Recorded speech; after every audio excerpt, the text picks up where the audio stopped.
Welcome, guys. Thank you all for joining us again to Two Friends Talking Shit about FPL. It's been another week, and spoiler alert, it's all level again at the top. Andy, how are you going? I'm really happy that there is order in the world. We are equal on our head-to-head, and I was getting worried there for a second because you had won twice in a row, and if you were to win again, making that's like chasing the champions in the EPL itself. Oh, Yeah, you it's like know. Liverpool being 6 points clear, isn't it? Oh gosh. Okay. Look, maybe not all order has been restored. Well, I think good. It's hard. Another one of those weeks that's hard to talk about, isn't it? It's like stuff's happening we're not expecting to happen. Things are happening that we expected to happen, and it's now like, where are we with certain teams? We'll get into that a bit more later, but it's just it's for a regular season out of having COVID seasons and all this kind of stuff. It's a very unregular regular season. Well, I mean, let's get into game week review. Man City, very unregular. I know they leave it to the run till late, but have they ever looked this bad? Look, Man City, no. I mean, they have come back from points deficits to win, and not this early in the season. So there's plenty of time to come around, and I don't think Liverpool are going to go through the season without losing some games. So I don't think it's going to be. It's not said and done. And I think City are going to have this run. This weekend really is the kicker, I think, as to what happens. Like, if Liverpool really knock them around, I think it sets the standard. But it's too early to tell. But I think there has been bigger points differences that have been overhauled. It's just about I think it depends on if it was City 8 points ahead. Would you say it was season over? Yeah, I think so. Yeah, and I think that's the difference. Is that it's the same Liverpool team, but it's a new manager, and it's a what like they are getting the job done. Like this week, we see there 3-2, like 2-1 down at one point, and then come back to win it. Like, is that championship material? Um, they have struggled at times and still got the wins, and Arsenal and City have struggled and lost. So does that say something? Don't know. It's too early to tell, but I think Liverpool are you truly title contenders this season for sure. and not slowing down.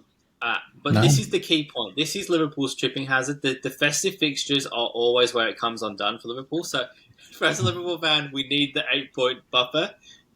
11 points, far better if we don't get it over the line this weekend. But Liverpool need the buffer in the festive period because this is where it tends to come undone for Liverpool. Mm. I mean, let's look at the games then, because this result between Southampton and Liverpool surprised me. Yeah. Not so much because Liverpool came close to losing, but more so because Southampton actually scored and scored against one of the best defenders in the league at the moment. I did reasonably well for large portions of the game. I think if you go back and watch it, I don't think Southampton will overrun. And I think it's starting to get to the point of the year where people are going to underestimate Southampton just a little bit. Like, they've lost a few on the spin, and this is where especially the festive fixtures, this is where the surprises pop up. Like, I'm not surprised to see people score against Liverpool. I know they've got a good defence and that, but yeah, it's just it's a Liverpool way, isn't it? If Spurs are Spursy, Liverpool make things hard for themselves. So, and that's what's happened here. Mm. Well, Southampton. Here's the thing. Southampton was the team where if you see a team play Southampton, chances are you're going to captain that player who's on that team playing against Southampton. Is this an exception, or do we need to throw that previous rule out the window? I think it's an exception with a caveat. I think Southampton's the team you look at when they're away. When they're playing away from home, they're the team that you look at who's playing against them. And I think if it's Leicester or maybe one of the other new ones, Ipswich away. I think you probably look at them as being the weak one for that team. I think teams at home are always going to be able to come up with a surprise. I don't think that we can say now, oh, well, Southampton are, we can't target them anymore. I still think we still can until we get some evidence going forward. You could say the same thing about like with the Liverpool Forest game. It's like if we just take that as well, Liverpool can't win against a top team. Yes, at that point they played only one top team and they lost against that top team. But that's proven to be the exception going forward from there. So yeah, until further evidence, I'd say let's take it as an exception. But maybe it's Southampton starting to put things together a little bit. Yeah, okay. Fulham versus Wolves, mate. Cunha just keeps coming home with the goods. I mean, you can only score worldies for so long before they dry up, but he's getting in the right box. He's got an assist and 2 goals, 3 bonus points. So, look, he's in the right spot, and he's one of those that's adding fuel to the fire. Like, do we keep Haaland? Do we let him go? Mate, Cunha, last 2 scores. He's been amazing since I brought him in. 12 points against Southampton, 16 points against Fulham. He's returned 4 times in the last 4 games. Yeah, crazy. It's great, and it's great output, and it's not that expensive. And it's whether he will keep it going. Obviously, Wolves had a tricky start, and he was getting some returns in those early games, but not great. And Wolves need to keep the momentum now that they've got it.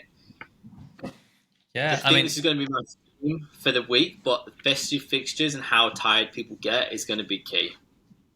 True. Their next fixtures, though, Bournemouth, Everton, West Ham, Ipswich, Leicester, Man U, Spurs, Forest, Newcastle, Chelsea. I mean, their next 6 fixtures at least are pretty decent. They don't look as good now as they did 4 weeks ago, though. You take the Bournemouth one into account, that's not as easy. Everton isn't as easy as it was looking. The Forest game looks hard, and the Newcastle game, by the time you get to it, could be hard. So, they looked great to start with. They look good still. Give it a few weeks, they might not look as good. I think it depends which Newcastle, because we'll get to it, but I was really surprised by that score too. Yeah, well, let's talk about it now. Let's flick down to it. All right. And let's have a chat. Where is it? Down the bottom. It's this one. So going into this game, I was because this was the last game of the week. I had the price change website open, and I knew I wanted to get rid of Haaland. And do I buy Isak, who was going up, or Jackson, who wasn't going up? And I actually was leaning to Isak. I wanted Isak. But I didn't want to bring him in early just in case he got injured, because he's a glass cannon. Then, so I thought, you know what, Andy, if Isak goes up, that's fine. I need to see how he plays, which is very uncharacteristic of me. And West Ham won 2-0. That surprised me. I thought Newcastle at home, surely. Yeah, and I watched this one live, and this one was so I brought Lewis Hall in for this one, thinking, he's going to get there, and he had created 3 big chances. He had a shot on goal. His XG was quite high. XGA was quite high. Newcastle's XG was high. West Ham scored with their 2 shots of the game. Isak easily could have got a couple of goals in this one. But I'm sitting there watching it, and I'm thinking, Andy's going to like this. It's like, we've been waiting for Isak to play. We want to see how he's going to play against a team like this. All weekend we've been waiting to see if he's a valid replacement for Haaland. In my mind, it was kind of like watching Goku develop his spirit bomb for episodes and episodes and episodes, only to miss at the very end. And that's how it felt, is you were waiting to see him knock 3 or 4 in to go, done, he's coming into my team, and then that happens. Yes. Mate, that was the best analogy. I love that analogy. You're speaking to my soul there. Yeah, absolutely. And it was a letdown. I wanted Isak to just bang in so we can just go straight Haaland to Isak. And because I've got Palmer, I didn't want to get Jackson and double up on Chelsea, to be honest. But Yeah, I need to see consistency out of Isak, because I remember at the start of the season, everyone had Isak, and everyone was like, "Oh yeah, this is his season. He's going to be amazing." Da, da, da, da. And he just blanked for a while. yeah, yeah.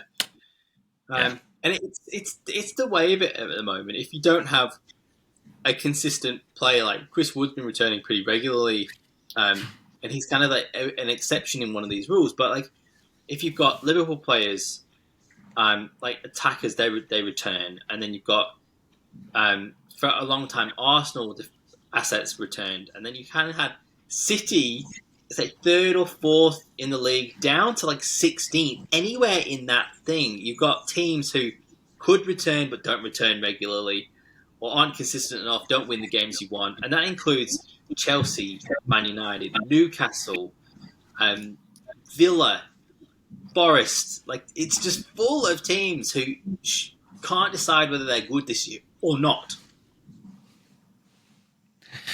yeah. Look, I don't know. It's a hard one. I mean, Palmer, when everyone jumped on him, he hasn't returned. He hasn't had another big haul. But we know it's in him, though. We know Palmer can do it, and he's not. Yeah. He's not a consistent returner. He's like an explosive. He's an explosive returner. Now, last season he was quite consistent, but he doesn't get anywhere near as the amount of free kicks that he had last season. Yeah. So, yeah, I mean, we'll just have to wait and see. All right, let's. Well, do you want to stay down this end of the fixtures or go back up?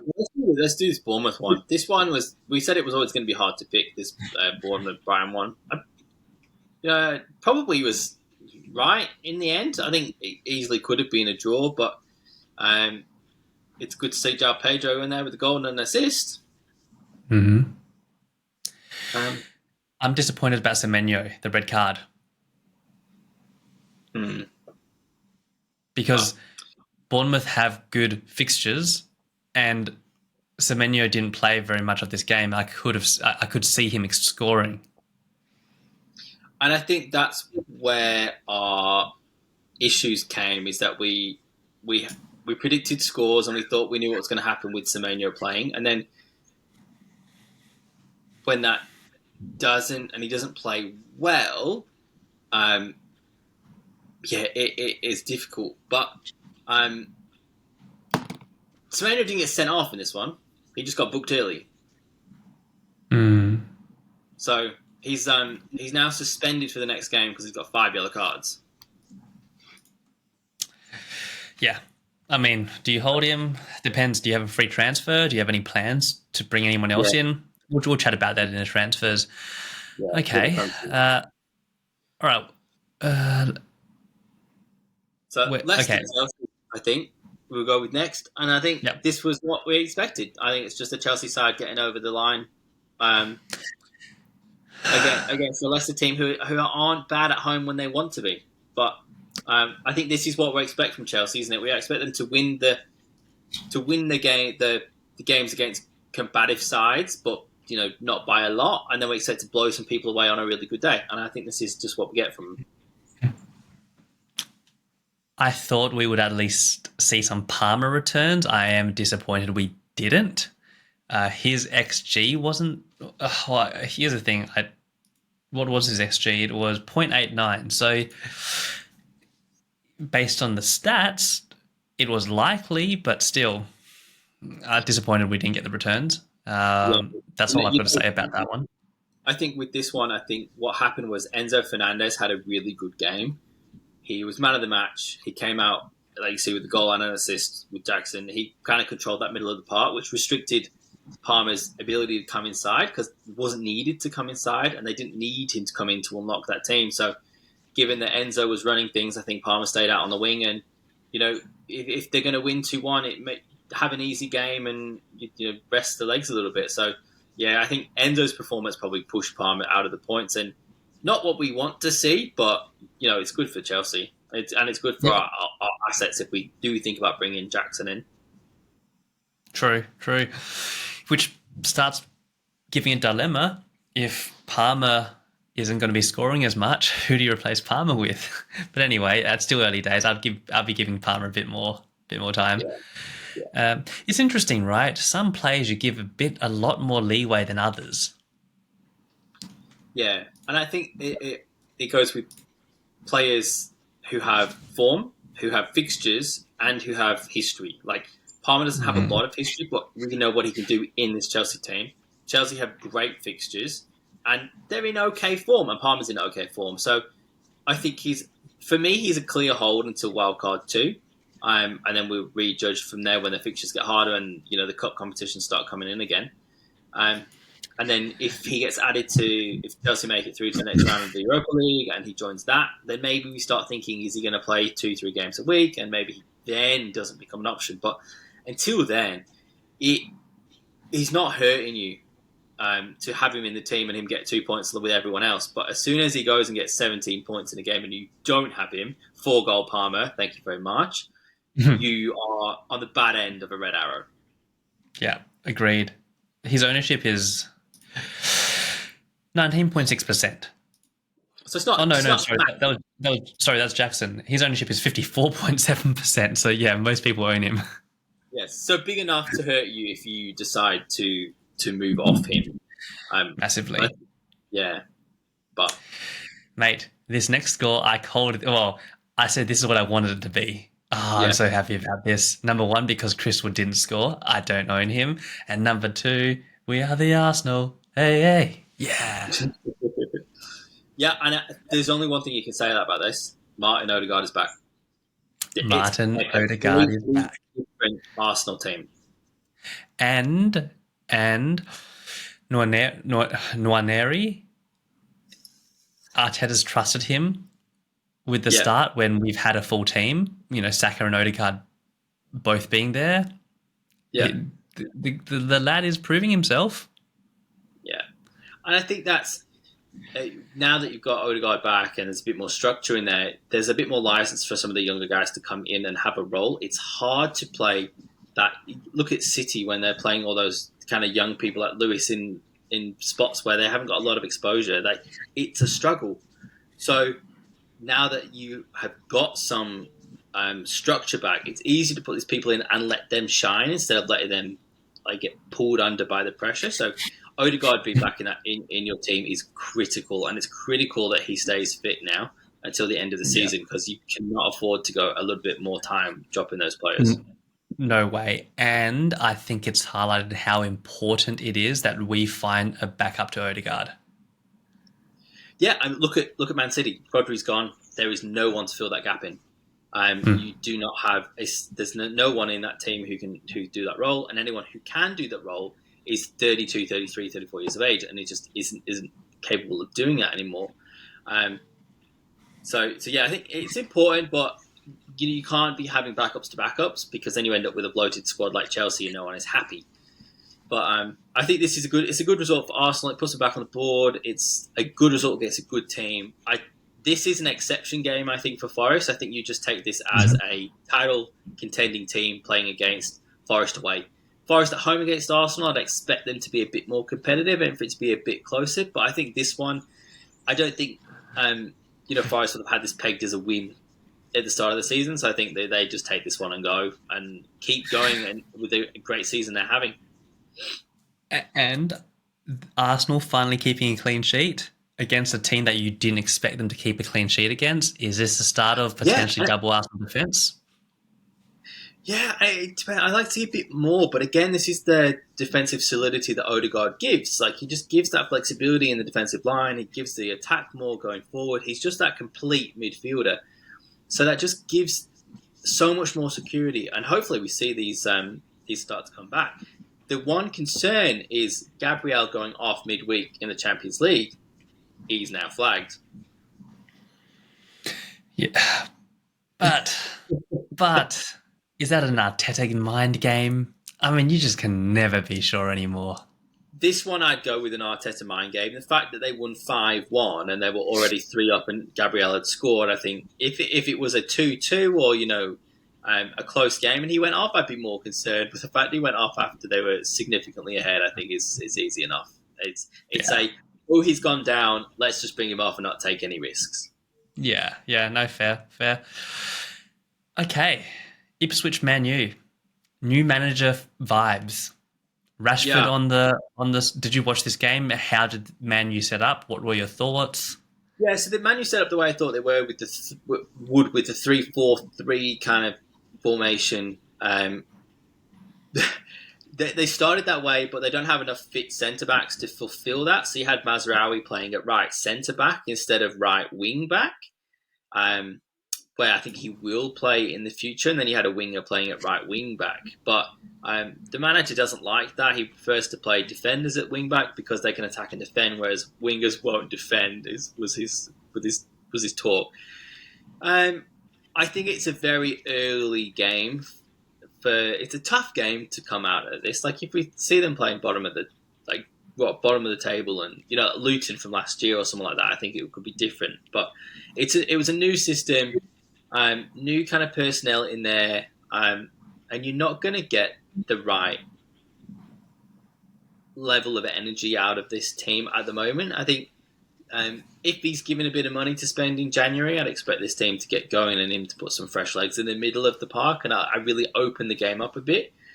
But yeah, it did look like those wingers, Rashford and Garnacho especially, could become options with the way they're going up and cutting in. So keep an eye on it and see how we go. Garnacho is a name that pops up again and again, and when I speak to Man U fans, Garnacho's name keeps popping up. Now, I don't know enough about Man United players to know who's decent, but Garnacho seems to be the one that people say look into. Yeah, Garnacho's young, he's quick, and he's keen, I think is the thing. And I think he's another one of those that there's been a few in recent Man United times that they just haven't been given the light of day by the manager. Like Donny van der Beek comes to mind. Garnacho last season was coming on after 60 minutes of scoring in like 4 or 5 back-to-back games, but then he didn't get a start. Why not? Like something was going on there. Is it just a Man United structure? Did he not fit into the structure that Ten Hag wanted to play? I think he needs to be on the pitch and he needs to be playing. Like we've seen the goals that he can score and we've seen the impact that he can have. The question is just why wasn't he on the pitch? Why wasn't he playing? Like when Ronaldo was there playing in the spot that he wanted to play, fair enough. But like now there's probably not a lot of people ahead of him that you think would start. So why isn't he in that role? But it'd be interesting to see what happens now. Like, is it an attitude problem on the training pitch? Is it a finishing issue? Who knows? Okay, fair. So it sounds like Man U still a wait and see. Yeah, definitely wait and see. It's we're not far away from the transfer window, and Amorim will have players he wants to bring in, and I'd see how they go in the next few games. I think they've got City in a couple of games. After that, I think we can probably start to see the formation and the structure and how it's going to go and who's going to be in the attacking positions. Like, if you were going to go with a United attacker, a few weeks ago you were Bruno or maybe Haaland as the point and the creative force. Now it's a bit murkier, but give it a few weeks and we might know who are the people we can target. And are we paying the money for Bruno, or are we going to be able to get by with Garnacho? Okay. This next one, what's your thoughts on Aston Villa at the moment? I'm really surprised at their performance, and especially at Watkins. I remember it was around this time last season, even a little bit earlier, Watkins was really popping off. I remember because I jumped on Watkins late, and you actually had Watkins earlier on, and he was hat-tricking, braces, just game in, game out. He was crushing it, but now there's just seems to be a bit of a lack of energy, a bit lackluster. What's going on there? Yeah, it's hard to tell with Villa. Like the first season in the Champions League always takes a bit of a toll. So maybe the extra games, especially with so many games, is taking a bit of an impact.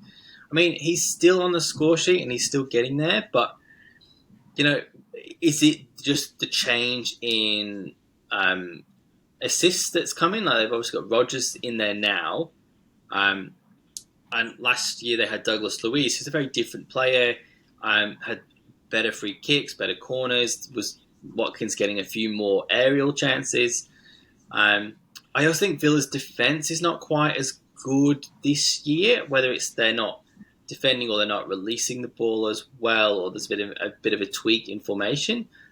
Yeah, it's hard to tell with Villa. They're still pushing on and they're still developing. And I think this year might just be one that Villa need to re-qualify for some kind of European competition. Do well enough in the Champions League. I think maybe the effort has gone into the Champions League at the start of this season because they won 3 or 4 of their Champions League games back to back, and their league form kind of was a little bit lacking. Now maybe the tiredness has caught up. It's hard to know because nothing really seems to have changed other than the Champions League being introduced. So it would be interesting to see if they do eventually go out of the Champions League, whether that form comes back again with the 1 game a week. But it's not even like Watkins has to play 90 minutes every week because they've got a very capable Duran in there as well. So you'd think they were able to rotate those players a bit. Whether the boys aren't used to travel, it's coming out of the Euros this year, so there's not been a massive break for people. There's lots and lots of different reasons, but Aston Villa do seem to be struggling with it a little bit more than other teams. So I can only really put it down to that it's this Champions League fatigue. Okay, all right. Let's see how it goes. Duran hasn't been on the score sheets either. Watkins, it's disappointing because Villa assets, that was always an avenue for attacking assets. Yeah, even defensively last year they were solid, and this year it's just not really produced. Like other than Rodgers because he was cheap and returned more, but even he's kind of on and off. Like we have money in him now, but is that enough to keep him going forward? I'm not sure. Look, he's 5.4 mil. Price-wise, who else do you get? I mean, he's an enabler, right? But if you sell Haaland, then sure, you've got plenty of money to do other stuff with him. Yeah, exactly. Okay, well, look, before we get onto the City Spurs game, let's look at Everton-Brentford. This is the first time, I think, is this the first time Brentford's kept a clean sheet all season? Yeah, this is the first one. Yeah. I'd probably expected to do it against, to be honest. Yeah, how good. I played Vandenberg and I was like, yes, Brentford clean sheet, first time in the season. How good. Yeah, this one is just it's a very Everton game, isn't it? Keep a clean sheet and see what happens. Are Everton back? Are Everton back? Like the defensively minded Everton, are they back? No. Okay. I'd say not yet. I'd say let's wait and see. Let's see how they go and what happens. Like potentially they could be.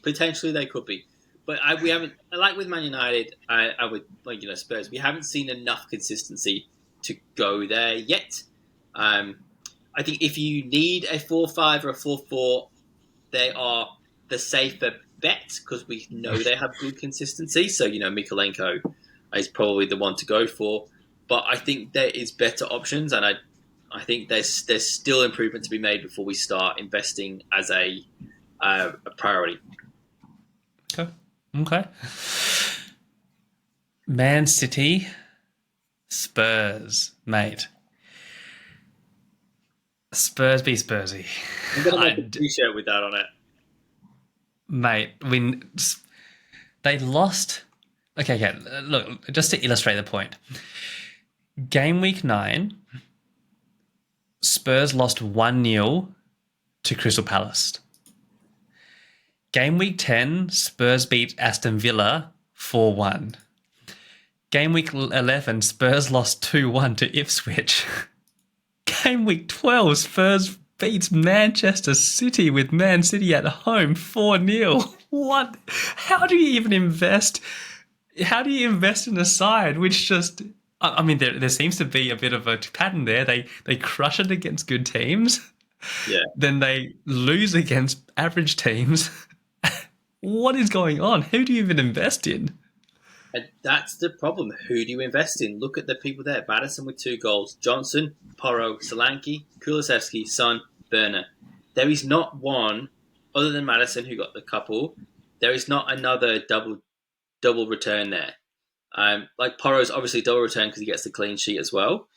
But like, do you spend the money on a Solanke if he's going to bring you an assist in a 4-0 rout of City? Like, do you get a Spurs asset full stop? Like, it's hard because Spurs be Spursy and you just never know what they're going to do.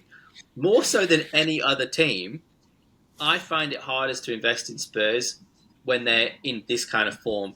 Give me a Son Kane double up, I'm all aboard. But Maddison was out of favour not too long ago, and now he's coming into the team randomly and bangs two in. Johnson was on the bench. Solanke's back into that Firmino role. Like, what is going on with this team? What formation are they playing? And could you please get some consistency? Thank you. Yeah, I mean, Solanke had that brace from the other week, and people thought, okay, is Solanke back on? But I mean, on a 4-0 thrashing of Man City, you would have liked your new striker to do more than an assist. And you're right, Maddison was out of favour. Johnson, I think, is the one who's been the most consistent, as weirdly as it sounds. Yeah. Son, I was looking at him as an investment avenue, but I don't know if it's because Solanke's joined the team, so Son plays deeper. I don't know. But he's just not banging in like he did last year. So Son plays on the wing.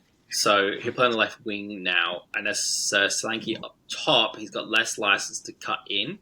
Last year when they had the problems with Richarlison, you had Son playing up top. So he was a great option as a midfielder playing in a forward role. He was the outlet for the goals, but now that's moved back and he's become more of this playmaker again, and he isn't drawn into the play. Solanke doesn't drop as far as Kane used to do, which doesn't allow people to go past him as easily, which then reduces the impact of people like Porro. And it's just like Porro's also in that thing where he doesn't feel premium. He doesn't feel Gabriel, Van Dijk, or Saliba levels, but he's 5'5", but he can give you some returns, but not regularly enough, and he doesn't keep clean sheets against the team you want them against, and when you don't play him, he scores. So if you buy him, you have to play him. He's like Gvardiol. If you buy him, you have to play him, and you can't bench him, and if you play him and he blanks, you hit yourself.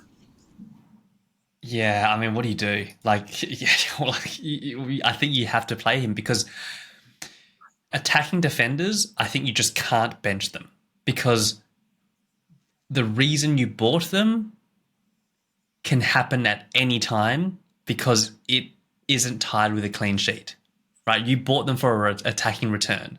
Yeah. So you have to play them week in, week out, because if they return on a week you don't play them, it's defeated the whole purpose of why you bought them, especially for a Spurs asset where they're not known to keep clean sheets. Yeah, and that's what you got to. You just got to take the clean sheets as a bonus, and go about your day.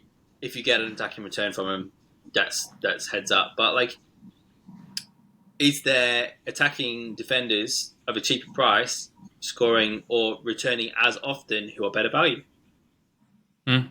Absolutely. All right. Well, shall we look? What's next on the agenda? Shall we look at our team? Yeah, let's crack it open. Let me share my points for the week, and we'll move through that. So, average week. First red arrow in a few for me. Once you get my team up, so it's only it's like a 50,000 drop, so not a massive drop. I changed at the very last minute and put Sells in instead of Fabianski. So Sells 2, Mazraoui 2, Aït-Nouri 2, Hall 1, Rogers 2, Palmer 2, Semenyo 1, Salah captain 26, Haaland 2, Pedro 12, Wood 1. And then this is the difficult reading. Fabianski 6, Johnson 6, Gabriel 6, Aina none. So 18 points on the bench. Which isn't enough to turn a small red arrow into a good green arrow, but sometimes we get them, sometimes we don't. Yeah, that happens. Sometimes we bench because, look, on paper, I think you played it right. On paper, Yeah, yeah, who would have? I mean, you just wouldn't have thought to play a Spurs asset against Man City, especially when you've got. Look, maybe you would have played him in Johnson instead of Rogers. That's like the only potential maybe. I wouldn't have played. Would I have played Gabriel against Forest in their current form, where Wood's just scoring goals for fun? Probably not. I don't think he made the bad call. I think on paper those were logical decisions. yeah. We talked about what we thought was happening, and I thought that was going to be a score draw or a score Arsenal win. So why would I play defenders when I think both teams are going to score? Doesn't make a lot of sense. Yeah, But I still played yeah. Sales in net, which the logic wasn't really there. But I thought maybe there was some save points coming out from him. Um, I thought But well, hang on. Fabianski, would you have played him against Newcastle? You didn't think that Fabianski would get a clean sheet against Newcastle. no, I was expecting a few goals there. So I think I was expecting more save points to come from Sales than from Fabianski. So yeah, look, bit annoying to take, especially when I took a -8 for that. So my green arrow of 4 points became so the average was 49. I got 53. So I did actually drop a little bit with that, but it is what it is. My team's in a bit of a better spot now, and I don't actually have to take as many minuses as I thought I was going to for the next few weeks. I thought I was on a -8 again this week and a -4 next week, and I think I might get away with just a -4 one of those weeks. So the team, excuse me, in general is better set up for it. And at the end of the day, I was never going to play those players. I think Johnson for Rogers is probably the only, or Johnson for Semenyo maybe, but I don't think I was going to make much difference. And if this is a bad week to have a bad week, so be it. I'm going forward. I'm set up. Fair. Awesome. From my perspective, I'll just pull up the team. So we've got 66 points. Raya with 6, so the clean sheet, yes. Vardio with 0 because he conceded 4 goals with no returned. 8 Nori with 2. Vandenberg with their first clean sheet ever with 6. Palmer with 2. Semenyo with 1. Mbermo. This was actually surprising, Mbermo not scoring. Because I think we're so used to him returning, right? That when he doesn't return, it's like, oh, that's weird. Salah captain with 26. I almost captained Haaland, to be honest, because I thought surely against Tottenham, surely, but probably not. Raul against 2, or with 2. Cunha with 16. Haaland with 2. Then on the bench, Rogers with 2. Aina with 0. And Justin with 1. So total of 66 points. Moved to the top of both our leagues, the head-to-head and the classic league, which is good, and a nice green arrow to up 200, close to 200k. So I'm getting near that $500,000 range. I would love to end the season sub $500,000. That'd be really cool. Definitely the aim, I think, is to get into that top bit and then push on from next season. And I think, you made the right calls this week. You played the right people. I think we both were going a bit cold on the Haaland captaincies as it just wasn't happening. And it's interesting to go forward. And it's now, like I said, it's now all 11 again in the wives eye roll league. So all level. So we can go over Christmas and just feel glad that you were level for a little bit. There is order in the world. Well, while it's on my screen, I'll share the team for this week then. I rolled last week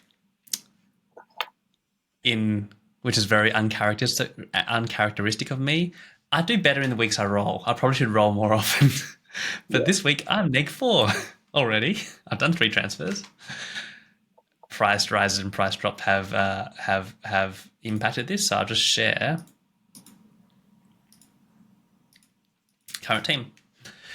So we got Raya in goal, Aina in the back line, Aït-Nouri and Vardiol, like we said, you just have to play Vardiol. Palmer, he's got the vice captain's armband at the moment. Do I keep it there? I'm not sure. Saka, so I actually traded Semenyo for Saka because Semenyo's not playing this week, so I may as well. I Yep. kept Mbermo, Salah, Nicholas Jackson up front, so I went Raul to Jackson Yep. because Raul just hasn't been performing and Jackson was going up in value. Cunha, and I went Haaland to João Pedro. Now, that's such a big downgrade in price, but mate, if you look at João Pedro's stats, he scored in almost every game he's played. Like, okay, in the first game against Everton, no, and then 19 minutes against Forest, no. But he scored against Man U, against Arsenal, against Man City, against Bournemouth. He scored against some pretty good teams. And he's playing Southampton at home this week. Now, I've got my captain's armband on him. Oh, look, to be honest, this is the thing. No Haaland. Well, Liverpool and City play each other, so I don't feel as confident captaining Salah. But it depends which City show up. If the same shitty shows up again, like the one that Tottenham beat 4-0, then Captain Salah is the go. But I just don't know. There's so many captain choices this week. Palmer against Villa, Jackson against Villa, Saka against West Ham. But West Ham did just clean sheet against Newcastle, Mbeumo against Leicester, Salah against City at home, Cunha against Bournemouth, João Pedro against Southampton. I don't know who to pick for captain. This is literally a eeny, mini, miny, mo. Yeah. A question for you. How do you feel on Mbeumo? How I feel about him, I know this week. The temperature out there seems to be Mbeumo starting to be less hot, like in terms of people wanting to keep him and things like that. And I think he's actually even dropped in price, or is dropping in price, will be dropping in price. My view is if you look at the next few, their fixtures do take a turn. I think after Leicester, you've got Aston Villa, then you've got Villa, Newcastle, Chelsea, Forest, Brighton, Arsenal, and it's not till like Southampton, Man City, Liverpool. So he goes on a bad run of fixtures. Brentford fixtures do change. But could Mbeumo score against Leicester, Aston Villa, and Newcastle and Chelsea? Look, I wouldn't be surprised if he bangs in a few. If you look at how Newcastle performed recently and Aston Villa has been going, I could see that happening. Would I bring him in now? No, I wouldn't. So my view on Mbeumo is this. Do I have anyone I'd rather him be?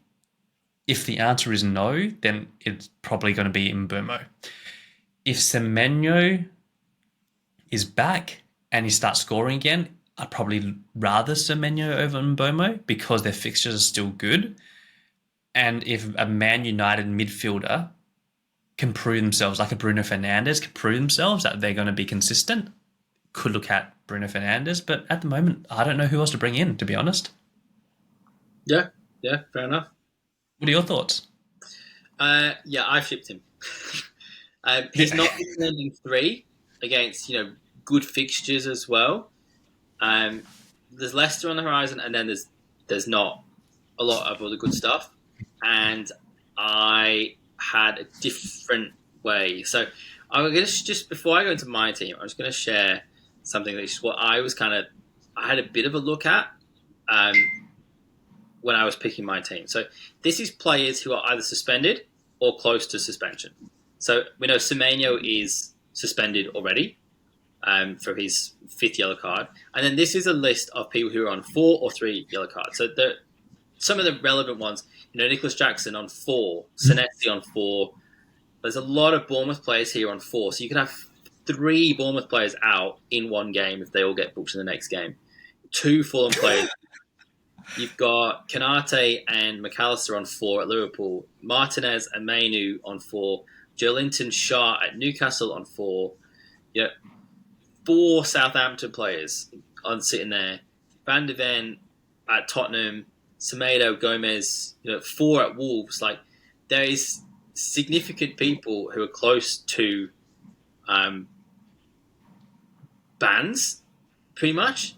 So I kind of looked at that a little bit with my plan for the next few weeks to decide who's the best to bring in now. and who's the best to bring in a few weeks. So, Yeah. bearing that in mind, this is what I've done. So, I have moved Mbumo to Saka, moved Haaland to Isak for a -4. Ooh. Nice. I like that move. Like I said, my Haaland to Isak could have gone either way, right? It's just I didn't see Isak perform. But the thing with those yellow cards is this. Players could go for extended periods where they just don't get that final yellow card and they perform in that time. I remember last season Nicholas Jackson was one of them. He was on the tippy tip of getting red card, one more yellow card, and he would have had the red, or he had to miss a game, and he just went on and kept scoring for a while before he finally got that card. Yeah. And it's a risk benefit kind of a thing. So I knew that once Haaland blanked again, that Isak would join my team before Newcastle played, because there was a price change that I needed to jump on. Mm. So he was always going to come in, and Jackson is going to come in at some point. One of them was this week, one of them is next week, because I wanted Chris Wood for Ipswich once I'd held him through the Arsenal game. I didn't play him. I did play him in the Arsenal game. He didn't return. But I'm keeping him for that, and then he's going to move next week. So if I got Jackson in this week, it wouldn't really have mattered too much. But this way, I can always hold Wood. If Jackson gets booked this week, I can always hold Wood for another week or decide to look elsewhere. And if he doesn't get booked, then he's going to come in regardless, and I'm going to play around. My dilemma is kind of sitting in that in the Johnson space. Like, what do I do with Brennan Johnson now? Because I think I've got a bit of money sitting in the bank. If I don't, so 3.1 in the bank there. So the obvious option is to upgrade a defender. But if I don't do that and I keep a bit of money, my other option is to go Wood back to Cunha, which is, I just got rid of him, but whatever. And then I can turn a Johnson into a Fernandez or a Son or someone like that. But I don't really think I need to. And depending on what happens, my other little wild card, well, that's the wrong word to use. My other little differential would be Johnson to Bowen, who is still just knocking in a couple of points, keeping the momentum going. If West Ham have turned the corner, it would be good to get on him early, and he doesn't have to play with the rest of the players I've got in the team. But, so for now, that's the team, and then I'm hoping to do Wood to Jackson for next week, as long as he doesn't get suspended. And if he does, I'll roll and then just build up that one transfer, I think. But, yeah, it's 2 early moves. Saka and Isak both brought in before the end of the game week. And I've got Salah captain this week because, I think I have to as a Liverpool fan. Oh, and that's a thing, right? If it's going to be another thrashing of Man City, Salah is the one to captain. He is the one to do it. Yeah. He is the captain now, right? But it's that risk, isn't it? That City are going to fire again, and it's only a matter of time. And is it this week? Who knows? But Liverpool are at home. Yeah. And this is very much a Liverpool bias, and it's very not a wise move, but it still won't be made until the deadline. Triple captain Salah? Oh, mate, okay. If you do this and it pays off, you deserve to win the head-to-head. It's yours. You deserve to win the head-to-head, mate. I will say, a couple of seasons ago, I triple captained Philip Coutinho at Villa in the only week he scored a hat-trick. I was sick of having the chip, and I just couldn't. Every week I was like, this week. And every week there was a suspension and games were getting. I'm like, fuck it, put him on. And yeah, nice little haul. So I think it was actually two goals and an assist, but it's tempting. It's the triple captain bothers me because I hate the chip and I hold on to it all year. And again, it's the Goku building his spirit bomb thing. You wait and wait and wait, and you play it, and you get 3 points. So it's tempting, but probably not going to happen. I feel like for me, I've wanted to change the captain away from Salah or Haaland for so long, but there's been no opportunity to do it where I feel comfortable. If there was a week to do it, it'd be this week where Man City and Liverpool play each other. So I just have to. This is the week where I could get to just take a gamble, and so for me, yeah, João Pedro is the gamble. Yeah, and yeah, I think it's a very reasonable gamble. What is his ceiling for this game? Do you expect him to score one or two or three or four? Like it's probably one or two for Pedro, so it's still good. But if Salah scores a couple, you haven't really made anything, and that's I'm not. I'm like 2018 to 20 not playing, 20 playing the triple captain, 80% not playing the triple captain. But if the captaincy majority is on Salah this week, the triple captaincy, if he scores, will pay off. If he doesn't, and you don't really get much out of it. But again, it does take away from. I've been holding it, thinking there's going to be double game weeks later on. You're going to have most probably going to have a Man City double game week. But now I'm thinking, are we going to have a Man City double game week? Because if they're having a poor run now and they get knocked out of a cup now, they're not going to have a double game week. And would you still want Haaland in that get double game week, depending on how he's playing? This is how I'm going to approach it.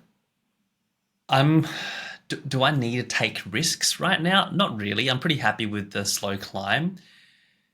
Do I want to take a risk? Yeah, because it's kind of fun. Absolutely. Right. But I think I'm going to see what the temperature is out there in FPL world to see who most people are captaining. And I'll probably end up captaining the same as the most people because my strategy has always been this. I make my team like most people, but because I have more money, I can make upgrades they can't. So it's almost like my team's always going to be a copy of most people, but just hopefully with the extra money, I can have better players like on the fringes, which grind out more points. That's just always been my strategy for the entire time I've been playing FPL, right? So yeah, I don't know. I don't know. The captaincy is something which I need to look into. Yeah, this week's tricky because there's not a clear, obvious one, and I think it could be quite murky this week. I think Liverpool's recent fixtures and Man City's recent fixtures probably make the Salah captaincy more of a thing. I think had both teams been winning, I think it could be a bit murkier. And if Villa were playing a bit better, I think that rules out the Chelsea assets. And if Newcastle had just gone and blown West Ham away, I think that brings Isak into the conversation. I still think Saka's a good option, but he always seems to be. He's a 24 to 28 point captain. He's not a Haaland level hat trick captain. Without just because he doesn't seem to get 3 or 4 returns, he just gets a couple. Salah's there. João Pedro, I think, is a great option. Even Chris Wood at Ipswich, I think, is a good option for captaincy if you want to go differential. But yeah, it's about at what point. I'm going to clarify really early. I think it's still too early.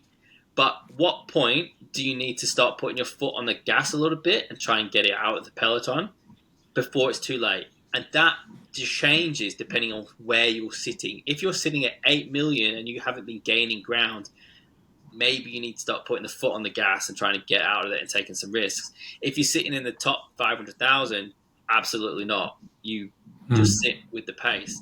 I'm sitting at, what am I sitting at? Like 1.5 million, I think. No, even worse, 4 million, 3.5 million. So maybe it's the time, but like, Maybe that's you taking the risk. yeah, I mean, and this is what we're saying. Like, the points difference between 3.5 million and 1 million isn't that Not much. And is it the difference triple captain Haaland from Gameweek 2? Yes. I would absolutely say it is.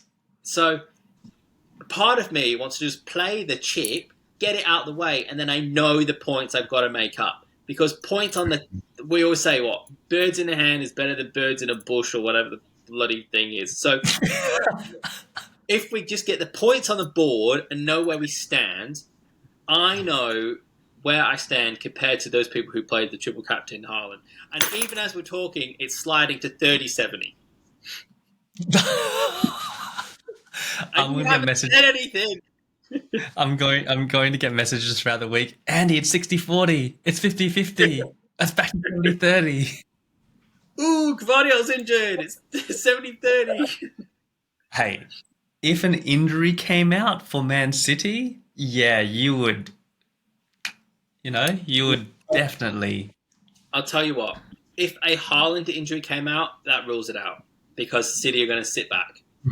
If a De Bruyne injury comes out or a Foden injury comes out, probably makes it more likely. If a Liverpool dominant win against Real Madrid comes out, that makes it more likely.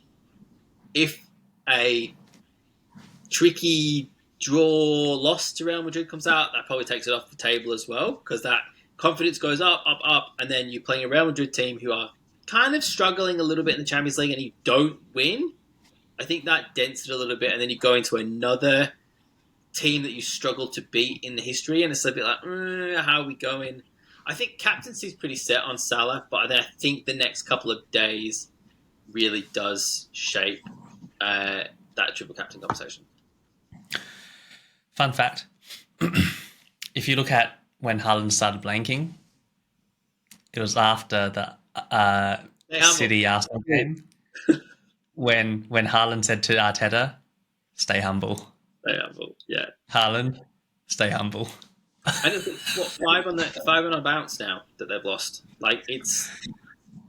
Wild. I can't remember which one said it, but it was either one of the now fired Chelsea bosses or one of the fired Man United bosses who said that all regimes fall. I'm not saying this is the City regime falling, but there's definitely some chinks in that armour. Well, now it just comes down to, Liverpool looks like they're taking advantage of it. Arsenal, come on Gunners, take advantage of this. Yeah. Right, well, let's have a quick look at the fixtures for this week and see what we think is going to happen. And you can predict another City collapse, if you like. That'll work for me. Let me just share the fixtures with you. I feel like we're all waiting for this week, and it's going to be slow. Do you think it'll be anticlimactic in the game week? It could be. Especially Liverpool City being... Brighton Southampton early kickoff. I don't know about captaining João Pedro. I don't like early kickoff captaining. Yeah, and it's a Friday night game. Friday night's better than early kickoff though, because it's 6:30 in the morning. Okay. So it's a Friday night, so I think you could get away with it. I think I'd be comfortable playing. I don't like doing it in early kickoffs, but I think Friday night's a little bit different because it's more of a normal time. But as a person in Australia who likes to watch the games, the early kickoff on Saturday hasn't been on for a few game weeks, and it's starting to bother me because there's no 11 o'clock game. It's all 1:30. What is this? Okay, what's your prediction? I am going to go with 2-0 Brighton. I was going to say 2-1 Brighton. Cool. You think Southampton are on a goal streak now, eh? They've got a taste for blood. Cool. They've had a taste. They like it. But just enough, that's right. Not too much, just enough. Just enough. Brentford Leicester. Oh, I'll say 3-1 Brentford. Cool. 1-1. Oh, wow. I think the sting's gone a bit from Brentford, but we'll see. That's a good one because they're a B.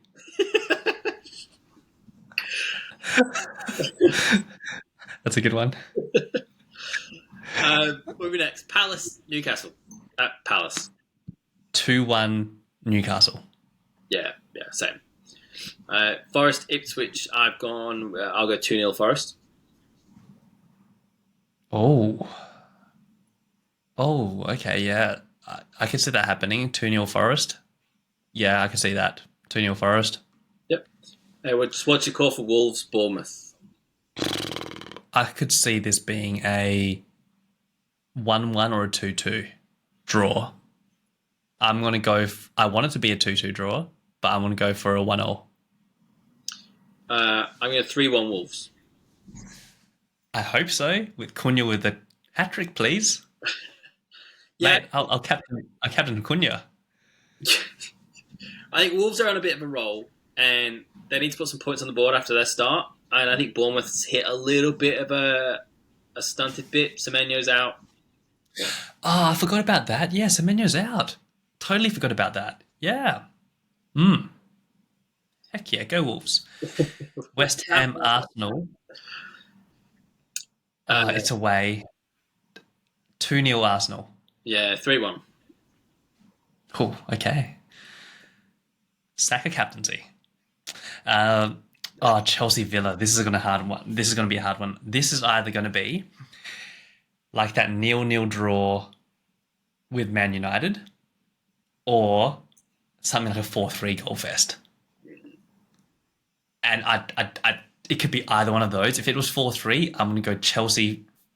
Chelsea wins 4-3, or it's a 0-0 draw. It's going to be one of those two things. I go 2-1 Chelsea. Villa got Champions League.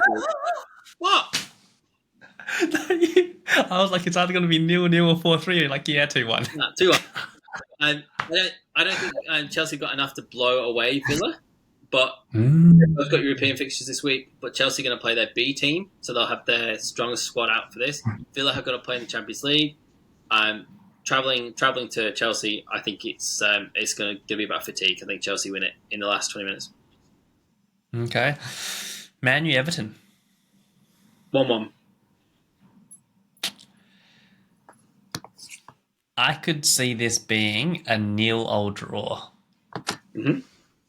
Spurs Fulham. 2-1 Spurs. 1-1. Spurs v Spursy. Yeah, that's true. They had a huge win last game. It's probably going to be like 2-1 Fulham. And when they won, have they won all their games away from home? All their good wins? It kind of seems like it. Maybe Spurs are the opposite of Newcastle, where they're better away.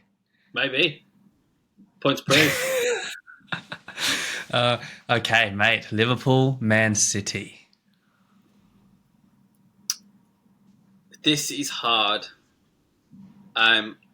Because whereas City Spurs is a Spurs wanting to knock the shit out of City and prove that they're there, I think this one is more of a both teams want to win and don't want to give up enough to lose. So I could see this being 2-1 Liverpool.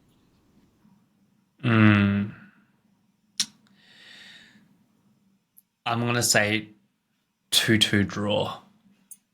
And this is the game where Haaland, after everyone has sold him, he's dropped in price like 3 times now.